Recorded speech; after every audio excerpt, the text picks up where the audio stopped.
पहले लगाते हैं, पहले रेगमा लगाओ, फिर पेंट लगाओ, फिर इसके ऊपर फिलिंग करो, फिर दोबारा रेगमा लगाओ, फिर कोड लगाओ, चाहे रूले के साथ लगा लो चाहे ब्रश के साथ लगा लो।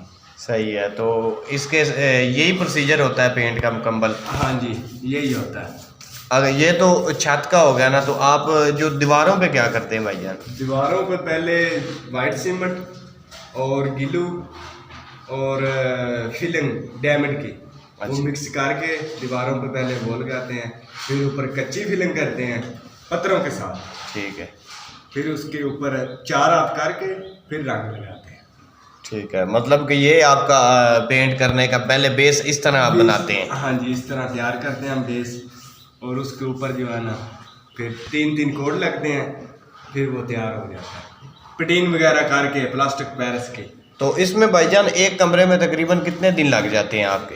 एक कमरे में तकरीबन 2 आदमी लगे हो, अच्छा तैयार करना हो तो 3 से 4 दिन लग जाते हैं। तो इसकी तकरीबन टोटल खर्चा एक कमरे का कितना पड़ जाता है? टोटल खर्चा अच्छी क्वालिटी का अगर पेंट लगाएं तो तकरीबन 9 से 10 हज़ार रुपया जो है ना खर्चा आ जाता है इतना। अच्छी क्वालिटी का अगर पेंट लगाया जाए तो साथ में लेबर भी, यानी कि आदमियों के पैसे भी अच्छा, काम करते हैं। अच्छा, मतलब कि आप ये जो आप 9-10 हज़ार रुपया बता रहे हैं, ये सिर्फ आप मटेरियल के पैसे बता रहे हैं हमें? मटीरियल के नहीं, ये बता रहा हूँ 2 गैलन लग जाते हैं। ठीक है।